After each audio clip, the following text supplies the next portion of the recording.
ह्याच्यासाठी लागणारं वाटण खोबरं घेतलं आहे, कोथिंबीर घेतला आहे. तर आता इथे हे आपलं वाटण तयार आहे, खोबरं, कोथिंबीर आणि लसूण. तर इथे आपण आता ही मच्छी घेतलेली आहे.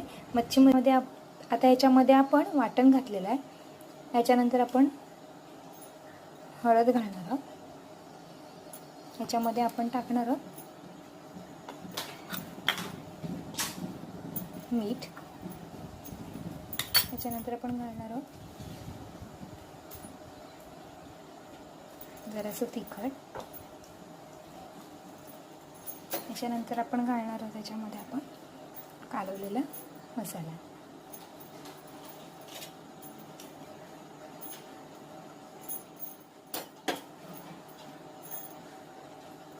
हा आपण 2 चमचे टाकायचा आहे. तर मी जरा चांगलं आपण परतवून घ्यायचं आहे.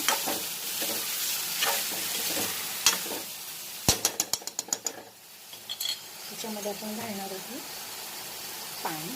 आपलं जे वाटण्याचं पाणी आहे ते आपण आता अशा पद्धतीने रेनवी मच्छी